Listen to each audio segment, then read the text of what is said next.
शिव कृपा से भगवान देवाधिदेव महादेव की करुणा और उनकी उदारता से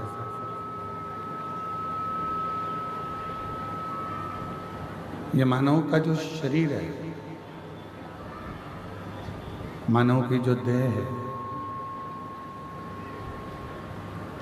ये उसकी कृपा से और उसकी उदारता से आपको हमको प्राप्त हुई। आपको और हमको मिली है। अब उस आवाज नहीं आ रही है क्या? आवाज नहीं आ रही है ग्राउंड में सबको। पीछे आवाज आ रही है कि नहीं आ रही है? नहीं आ रही है।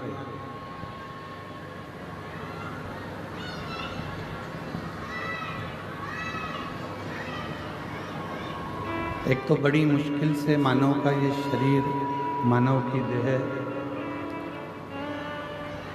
आप और हमको प्राप्त होती है, और उस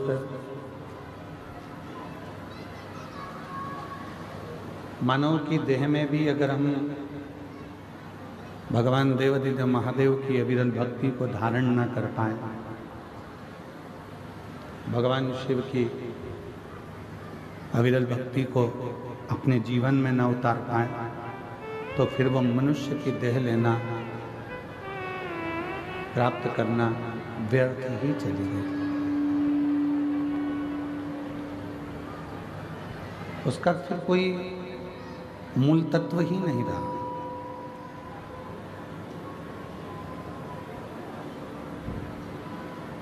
देखिए, 83,99,999 योनियां काटने के बाद ये 84,00,000वें नंबर की योनि मानव की प्राप्त हुई, मनुष्य की मिली।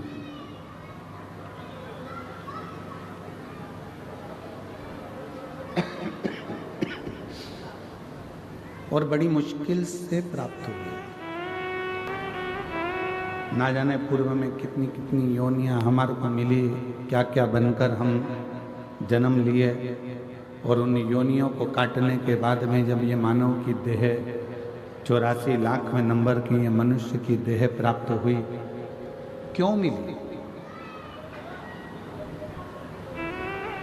जब इतनी योनियां हमने काट ली, कभी हम पशु बने, कभी पक्षी बने, कभी जलचर बने, कभी थलचर बने, कभी जीव बने, कभी जंतु बने, कभी आवाज सेट नहीं है बिल्कुल भी। शंभु शंभु शंभु शंभु शंभु 83,99,999 योनियां जब हमने पूरी काट ली, और 84,00,000वें नंबर की योनि आपको और हमको प्राप्त हुई। उस 84,00,000वें नंबर की जो योनि है, उस योनि को भी अगर हम व्यर्थ गवा दे, रेंद्र राधे, 84,00,000वें नंबर की योनि को भी अगर हम व्यर्थ में गवा दे, तो फिर उस योनि का कोई मूल तत्व ही नहीं।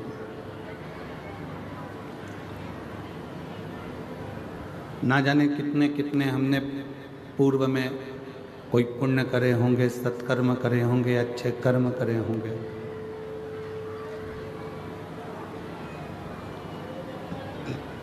तब जाकर तो ये मानव की देह मिली। और मान लो उस मानव की देह को फिर हम गवा दे, व्यर्थ निकाल दें, फिर वापस वही जलचर, थलचर, वायुचर, ऐसे ही जीव जंतु पशु पक्षी की योनियां प्राप्त करते रहेंगे।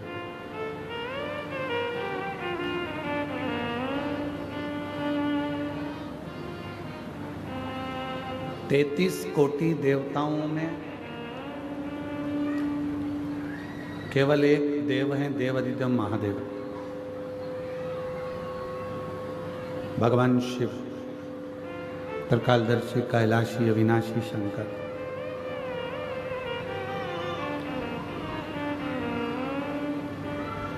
जो दुख में भी सुखी रहने की प्रेरणा देते हैं। तकलीफ जिंदगी में कितनी भी रहे उसमें खुश रहने की प्रेरणा यदि कोई देते हैं तो वह देवाधिदेव महादेव देते हैं। राधे तुम सेट करो थोड़ा।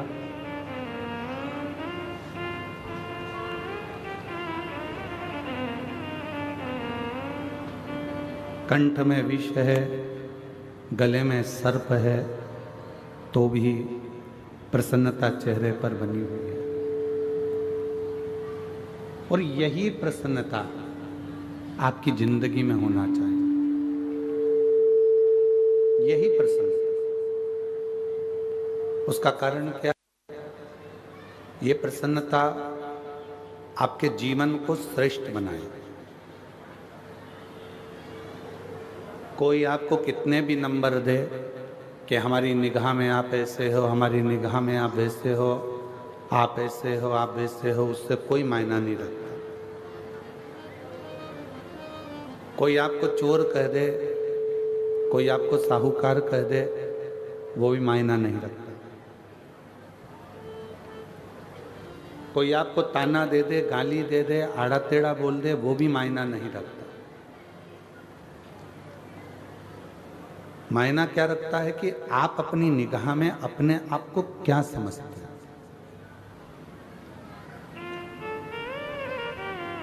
आप अपनी दृष्टि में कितने श्रेष्ठ हैं।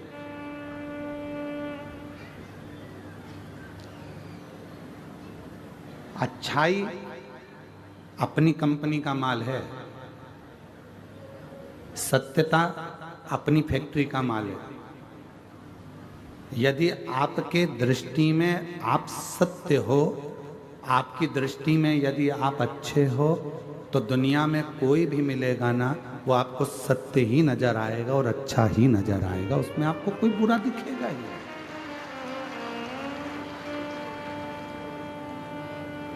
फिर उसमें कोई आपको बुरा नजर नहीं आएगा, आपको उसमें सब अच्छे ही दिखेंगे। उसमें कोई बुराई आप देख भी नहीं पाओगे। बुरा जो देखन में चला और बुरा न मिला कोई। फिर भाई बुरा देखने अपन चले और बुरा कोई नहीं मिला तो संसार में बुरा कौन है? सियोर वाला महाराज। बुरा है कौन? हम बुरा देखेंगे तो हमको बुरा नजर आएगा, हम अच्छा देखेंगे तो हमको अच्छा नजर आएगा। हमने एक बात कच्चे की कथा में, फिर हमने कच्चे की कथा में कहा था कि किसी की अच्छाई करना प्रारंभ कर दो, बड़ाई करना प्रारंभ कर दो, तो मैसेज बहुत कम आएंगे, कमेंट्स बहुत कम आएंगे। ये दुनिया की रीति है बेटी, ये दुनिया की रीत है। अच्छा संसार का व्यक्ति पचा नहीं पाता, इसलिए उसका एक काम रहता है कि कोई एक निंदा कर दे, उस निंदा पर हमें कमेंट्स करना है, उस निंदा को और आगे बढ़ाना है, उस निंदा को लेकर हमें चार चांद लगाना है। निंदा कर कर कर, निंदा कर कर कर।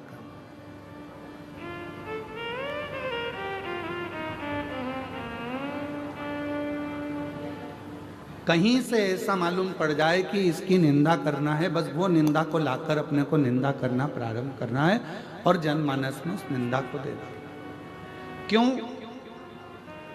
उसका कई लोग कहते हैं गुरुजी ये निंदा करने वालों को भगवान नहीं सुधारता, तो कहा परमात्मा ने इनको जानकर कर पैदा करा है, क्योंकि अगला जन्म इनका जो होगा, निंदा करने वाले का जो अगला जन्म, हमारे शास्त्र कहते हैं कि चुगली करने वाला, निंदा करने वाले का अगला जन्म कब्र बिज्जू का होता है। कब्र बिज्जू जानते हो? जो कब्र को खोद कर उसमें से मुर्दे को निकालता।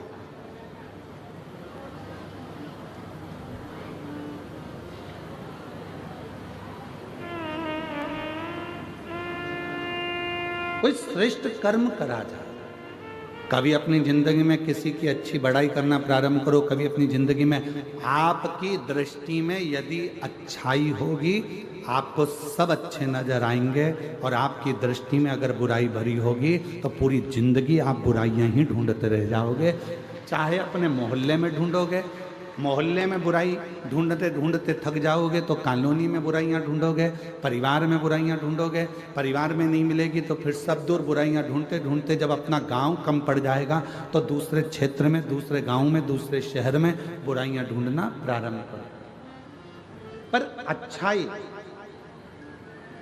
आपके पास में ग्रहण नहीं करता। भारत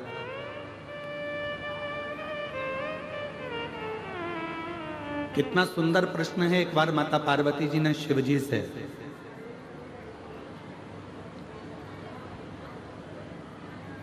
मां गंगा के घाट पर एक प्रश्न किया।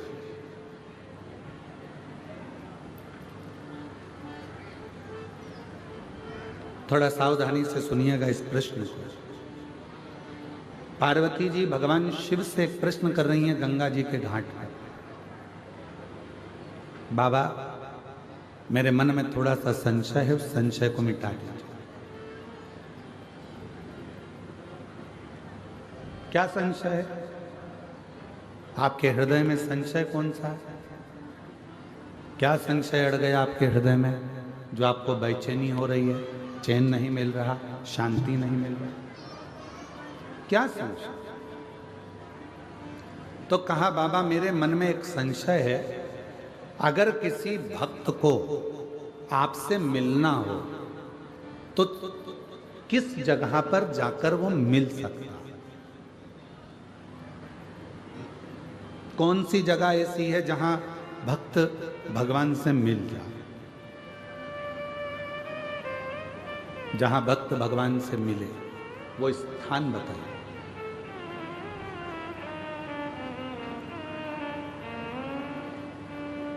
जैसे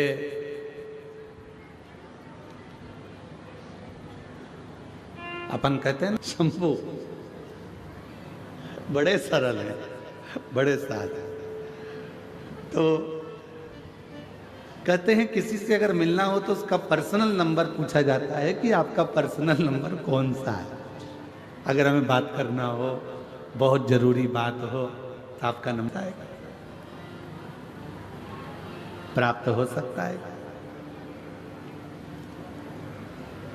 ये बॉटल बांटने वाले भैयाओं से मेरा एक निवेदन है कि पीछे जो लोग धूप में बैठे हैं, मेरी जीजियों, आप लोग तो पानी की बोतल साथ लाए हो ना, बोलो तो जम के। तो जो पीछे धूप में बैठे हैं उनसे निवेदन है कि यहाँ बाटल ना देकर जो वनवासी आदिवासी क्षेत्र के मेरे बहन भाई धूप में बैठे हुए हैं, आप उनको बाटल दीजिए पानी की और उनको प्रदान करें।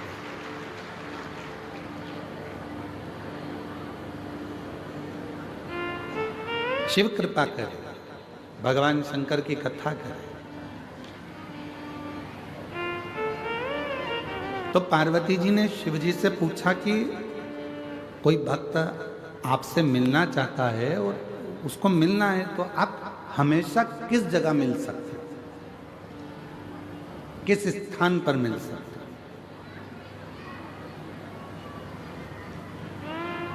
कोई पर्सनल नंबर आपका दीजिए जिससे हम बात कर सकें। तो क्या वो कौन सी जगह है, कौन सा स्थान है जहां शिव तुरंत मिल सकते? फिर पार्वती जी ने कहा कि आप कैलाश पर मिल सकते हो। तो भगवान शंकर ने कहा कैलाश पर मिल तो जाऊंगा, मना नहीं है मिलने के लिए, पर बात इतनी सी है, जिसके पास में पैसा होगा खर्चा कर कर, जिसका शरीर सही चल रहा होगा मेहनत कर कर तो कैलाश तक पहुंच जाएगा। पर जो बेचारा गरीबड़ा है, साधारण है, उसके पास पैसा भी नहीं है, जाने आने का साधन भी नहीं है, वो कैलाश पर कैसे पहुंचे? वो कैलाश पर्वत तक कैसे पहुंचे? तो पार्वती जी ने कहा फिर आप क्या केदार पर मिल जाओगे? शिव जी ने कहा मैं केदारनाथ में भी मिल जाऊंगा। पर दिक्कत इतनी सी है कि वहां पर आने के लिए भी शरीर पूरा अच्छा चाहिए और थोड़ा सा धन चाहिए, तो वहां भी मैं मिल जाऊंगा। पर गरीब कैसे पहुंचे? ये जो अपना वन नहीं छोड़ सकते, ये अपना आदिवासी वनवासी क्षेत्र के जो भक्त हैं, आदिवासी वनवासी क्षेत्र के जो मेरी बहन हैं, आदिवासी वनवासी क्षेत्र के मेरे जो जीजा हैं, जो मेरी बेटियां हैं, बेटे हैं, जो मेरे बुजुर्ग माँ बाप हैं, वो अपना वन नहीं छोड़ सकते, जो अपना जंगल नहीं छोड़ सकते, वो आपसे कैसे मिले फिर? वो केदारनाथ भी नहीं जा सकते, वो कैलाश धाम भी नहीं जा सकते, वो विश्वनाथ भी नहीं जा सकते, वो सोमनाथ भी नहीं जा सकते, वो अमरनाथ भी नहीं जा सकते। तो इनके लिए कोई सरल साधन बता दो कि प्रभु मैं आपसे पूछना चाहती हूँ, कोई ऐसा नंबर बता दो जिससे तुरंत इनसे मिलना हो जाए, आपसे मिलना हो जाए।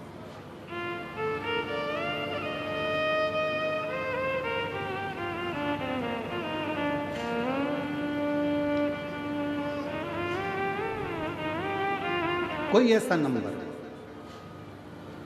महाराज?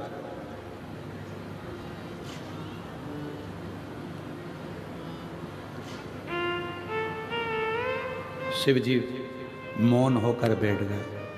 भगवान देव अधिगम मौन, कुछ बोले। फिर पार्वती जी ने कहा बताओ ना, कैलाश पर साधारण व्यक्ति नहीं पहुंच सकता, केदार पर नहीं पहुंच सकता, काशी नहीं पहुंच सकता, कोई ऐसी जगह बता दो जहां पर आप तुरंत मिल जाएं। तब भगवान शिव जी ने कहा पार्वती अगर मुझे तुरंत पाना है, एक क्षण में मुझे चाहिए, तो अपने दिल में मुझे झांक कर देखना प्रारंभ कर दो। मैं तुम्हारे हृदय में विराजमान, मैं अपने हृदय के दिल में।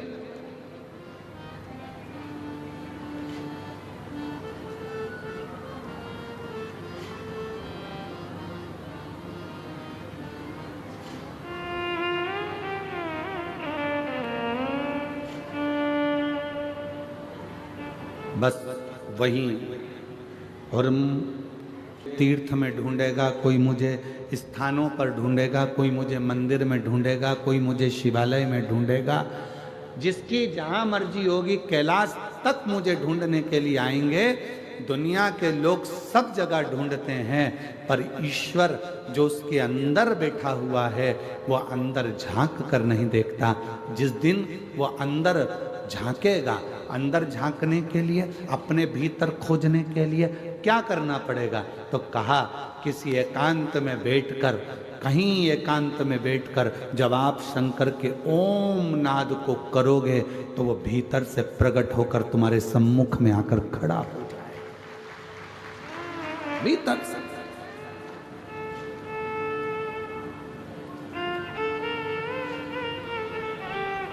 आज हम शिवानंद आश्रम गए थे,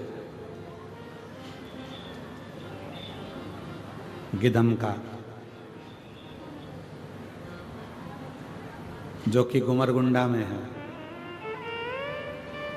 और साथ में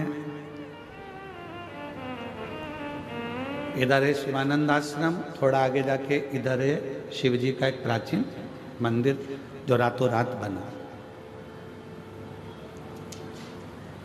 वहां भी गए। क्या पता कौन सा पुण्य बस्तर वालों ने करा है, ये समझ में नहीं आ रहा। अब तो हमको भी जलन होने लगी है तुमसे।